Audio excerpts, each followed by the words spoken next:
Hello दोस्तों, आप सभी का हमारे यूट्यूब परिवार में स्वागत है। जैसा कि आप सभी को पता है कि बीपीएससी टीआरई 3 का जो टीचर का डीबी है, मतलब डॉक्यूमेंट वेरिफिकेशन है, वो चल रहा है, जिसमें 1 to 5 का डॉक्यूमेंट वेरिफिकेशन हो चुका है, 6 to 8 का भी कंप्लीट हो चुका है और आज से शुरू हुआ था 9 to 10 का डॉक्यूमेंट वेरिफिकेशन। आप सभी को पता है कि मैंने भी इसका एग्ज़ाम दिया था टीचर का, जिसमें 9 to 10 में मेरा हुआ है हाई स्कूल में। साइंस स्ट्रीम से मेरा सब्जेक्ट साइंस का था, जिसमें मेरा रिजल्ट हुआ है। तो आज मेरा डॉक्यूमेंट वेरिफिकेशन था और मेरा एक्सपीरियंस कैसा रहा, यही मैं आप लोगों के साथ शेयर करने के लिए यहाँ पर आया हूँ, ताकि आप लोगों को भी डॉक्यूमेंट वेरिफिकेशन काफ़ी आसानी से हो जाए, कोई भी दिक्कत ना हो।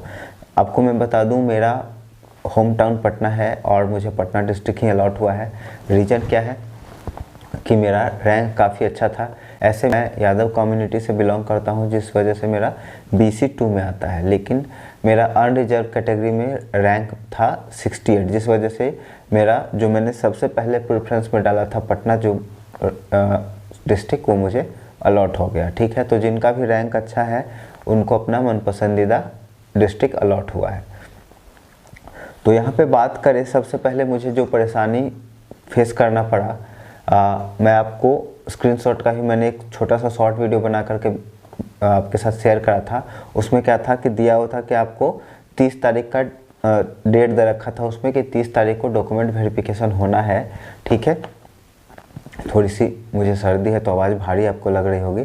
तो 30 तारीख को डॉक्यूमेंट वेरिफिकेशन होने के लिए उसमें दे रखा था। ठीक है, टाइमिंग दे रखा था, स्लॉट दे रखा था, स्लॉट 3rd था, टाइम मेरा 12 से लेकर के 1:30 बजे के बीच में था। ठीक है, और उसके बाद नीचे लिखा हुआ था जिला द्वारा निर्धारित काउंसलिंग सेंटर पे आपको कराना है। ना तो वहाँ पे कोई प्रॉपर एड्रेस दे रखा था, ठीक है, ना ही नाम दे रखा था, कुछ भी वहाँ पे पता नहीं चल रहा था। तो मैंने बहुत सारा स्क्रॉल किया वीडियो, कोशिश किया पता करने का, क्योंकि बहुत सारे यूट्यूबरों ने ये वीडियो बना करके डाल रखा था कि काउंसलिंग आपका कहाँ से होना है, गर्दनीबाग में एक बालिका कन्या उच्च विद्यालय करके, उसमें पिछले, क्योंकि टीआरई 2 में वहाँ पर हुआ था, तो बहुत सारे लोगों ने वहाँ पर वीडियो बना करके रखा था, जिससे कन्फ्यूजन बहुत ही ज़्यादा हो गया था। ठीक है, तो मैंने क्या सोचा कि अगर मान लीजिए कि सेंटर नहीं मिलता है तो मुझे थोड़ा सा दौड़ना पड़ेगा इधर उधर। तो इस वजह से मैंने क्या करा कि सुबह में 9:30 पौने 10 में ही मैं निकल गया था घर से। मेरा डीबी 12 बजे से था और आधा घंटा पहले बुलाया गया था।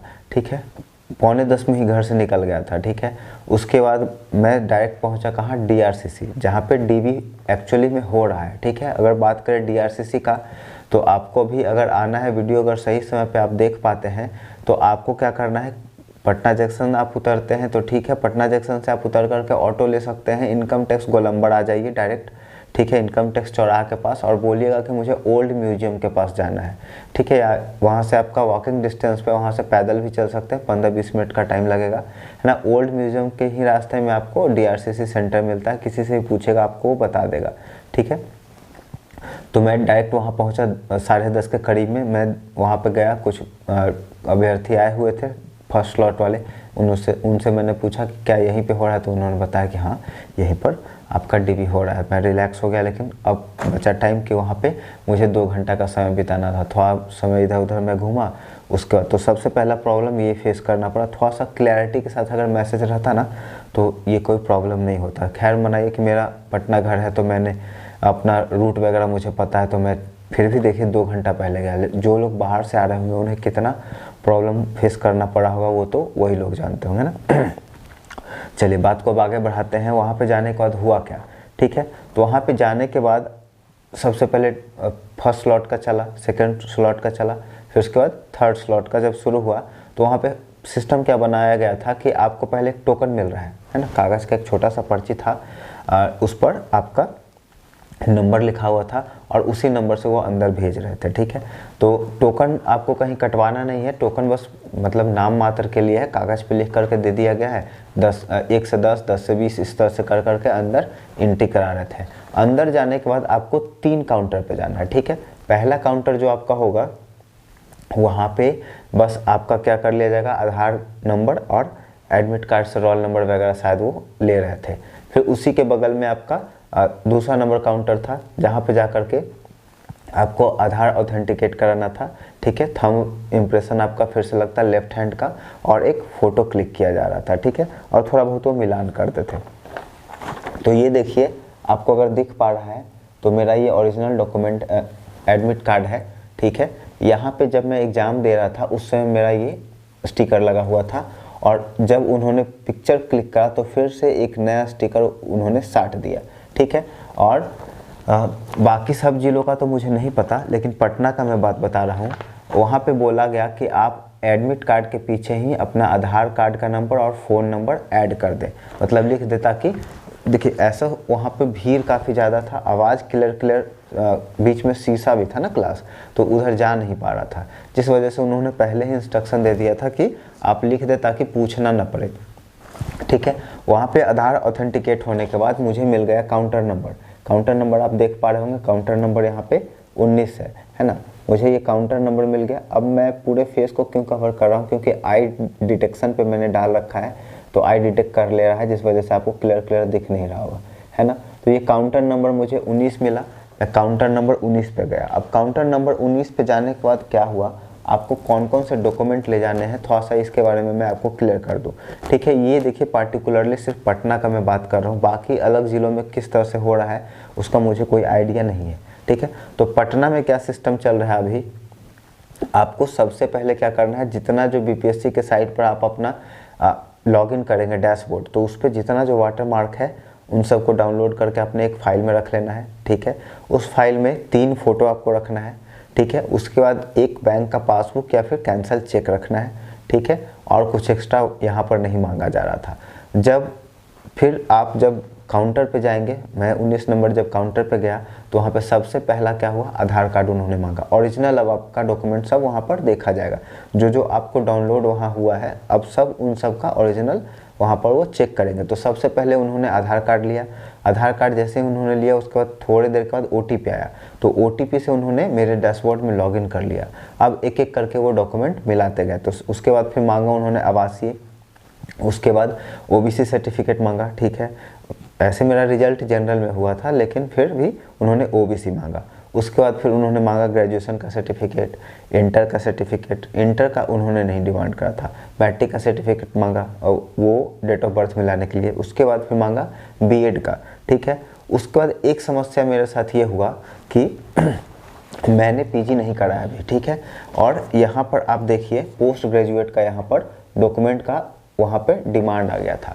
अब ये क्यों हुआ पोस्ट ग्रेजुएट का मुझे कोई आइडिया नहीं है। उन्होंने कहा कि जब आप फॉर्म भर रहे होंगे ना तो गलती से या किसी तरह से क्लिक हो गया होगा पोस्ट ग्रेजुएशन पे। अब जब वहाँ पे क्लिक हो गया, आपने कुछ नहीं भरा, फिर भी वो वहाँ पे आपका क्या हो गया, क्लिक हो गया, तो इस वजह से ये मांगा जा रहा है। उसके बाद फिर मैंने अपना BEd का मार्कशीट दिखाया, तो उन्होंने यहाँ पर बाकी सब में देखिए found correct, found correct, found correct, found correct, found correct, found correct है, ठीक है। और जो PG वाला था, क्योंकि मैंने कर भी नहीं रखा था और मेरा रिजल्ट भी 9th-10th में हुआ है, तो यहाँ पे भी PG का ज़रूरत नहीं है। तो यहाँ पे उन्होंने लिख दिया नॉट रिक्वायर्ड, ठीक है। नॉट रिक्वायर्ड मतलब ज़रूरत नहीं है, ठीक है। लेकिन नीचे में एक लाइन लिखा हुआ है, जो बहुत सारे कैंडिडेट वहाँ पर थे, 3-4 कैंडिडेट के साथ ये इशू हुआ था। यहाँ पर लिखा हुआ है all the document submitted were not found to be correct, ठीक है। अब वजह क्या है, PG का मेरा वहाँ पर नहीं था। अब इसके लिए मैंने पूछा कि ये जो लाइन लिखा हुआ है इस वजह से कोई इशू तो नहीं होगा, तो उन्होंने कहा कि कोई इशू तो नहीं होगा, ठीक है। लेकिन फिर भी मैं देखता हूँ कि क्या होता है। अगर कोई इशू होता है तो ज़रूर मैसेज आएगा, उसमें रीवेरिफिकेशन के लिए आएगा या फिर एफिडेविट कराने के लिए, जो फर्स्ट क्लास गैजेट ऑफिसर से कराना है वो कराने के लिए आएगा, ठीक है। उसके बाद ऐसा 2 कागज़ निकला था जिसमें आपको साइन करने थे, ठीक है। तो मैंने साइन करा। उसका थोड़ी देर के लिए वहाँ पर क्या करना था, वेट करना था, क्योंकि वहाँ पे जो ऑफिसर थे वो भी साइन करके आपको फिर से वापस, देखिए यहाँ पर 2 साइन हुआ है बाकी, और फिर आपको वो रिसीविंग 10 से 15 मिनट में मिल जाएगा। तो ये पूरा का पूरा प्रोसेस था। ओवरऑल बोलूँ तो जब से मैं काउंटर पे टोकन लेने के बाद काउंटर में 1.5 घंटा का जो समय लगता है ना, 1.5 घंटा ऑलमोस्ट वहाँ पे आपका लग जाएगा, क्योंकि एक बार में 40-40 बच्चा का लॉट वहाँ पर जाता है, 10-10 करके 4 बार में बच्चा जाते हैं, और 5 आपका स्लॉट है यहाँ पर, है ना।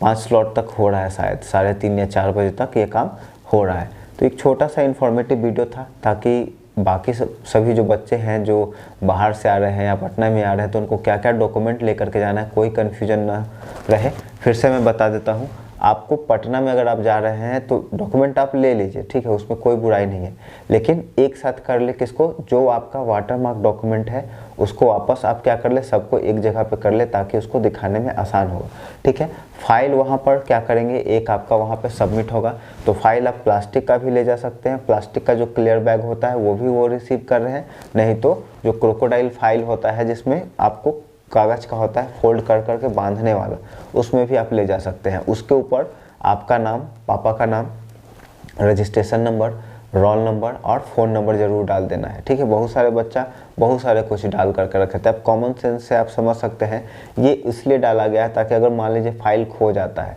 तो खोजने में काम आए, है ना। और उसमें फ़ोटो आपको उसी के अंदर रख देना है और फोटो के ऊपर भी आप रोल नंबर, नेम वगैरह डाल सकते हैं। तो ये पूरा का पूरा सिंपल सा प्रोसेस है जो आपके वहाँ पर होगा। पटना में काफ़ी आसानी से हो रहा है, कोई भी इशू नहीं आ रहा है, ठीक है। और सबसे ज़्यादा इंटरेस्टिंग बात वहाँ पे एक हुआ था कि एक फर्जी कैंडिडेट वहाँ पर पकड़ा गया था जिनका कैंडिडेचर रद्द हुआ और उन्हें जेल भी भेज दिया गया था, वहीं से DRCC सेंटर से। उन्होंने खुद से ही साइन कर दिया था अपने एडमिट कार्ड पे और उस पर वाइटनर वगैरह उन्होंने लगा करके रखा था। तो ऐसा भी देखने को मिल रहा है। एक ही केस हुआ था और बहुत सारे बच्चों के साथ जो मेरा प्रॉब्लम हुआ है, एक मेरे फ्रेंड का जो मेरे कॉलेज का स्टूडेंट था उसमें से एक कैंडिडेट था जिसका क्या इशू आया है, डॉक्यूमेंट नॉट वेरीफाइड या फिर डाउटफुल में डाल दिया गया है ना। तो उनका क्या हुआ था कि उन्होंने बीएड के कॉलम में बीएड का मार्कशीट डालने के जगह पे क्या कर दिया था, डीएलएड वाले में डाल दिया था, जिसके वजह से उनको डाउटफुल में डाल दिया गया है। तो वैसे बच्चे जिनको डाउटफुल में डाला गया है, अगर आपको कोई इन्फॉर्मेशन नहीं है तो उसके लिए मैं बता दूं कि वहाँ पर बताया गया कि आपके लिए ना जो बच्चे डाउटफुल में हैं उनके लिए पोर्टल फिर से खुलेगा, फिर से उनको बुलाया जाएगा काउंसलिंग के लिए। उस समय आप एफिडेविट वगैरह बना करके लेकर के जा करके करवा सकते हैं, ठीक है। तो मैं काफ़ी खुशी के साथ बताना चाहता हूँ कि फाइनली ये डॉक्यूमेंट वेरिफिकेशन हो गया है। बाकी सभी लोग अगर देख रहे हैं वीडियो पसंद आया हो तो वीडियो को ज़रूर लाइक कर दें, दोस्तों और परिवार के सदस्यों के बीच में शेयर कर दें। जो भी बच्चे TRE 4 का तैयारी कर रहे हैं उनके लिए खास इन्फॉर्मेशन है कि आपको साइंस का प्रिपरेशन कराने के लिए ना मैं कंटिन्यूसली अपने चैनल पे वीडियो डालूंगा। आप हमारे चैनल पे जुड़े रहें, ठीक है। जो वीडियो आएगा वो आपका आएगा कैरियर पथ कॉम्पिटिटिव क्लासेस पे, कैरियर पथ टीचर पे जो कि बीएड का है, और एक कैरियर पथ साइंस है उस पर वीडियो आएगा, क्योंकि मैं सिर्फ और सिर्फ कोशिश करूँगा कि साइंस के ही वीडियो मैं आपको डाल करके वहाँ पर दूँ, है ना। तो वहाँ पे आप आकर के जुड़ करके तैयारी कर सकते हैं और हमें सपोर्ट करने के लिए बहुत बहुत धन्यवाद।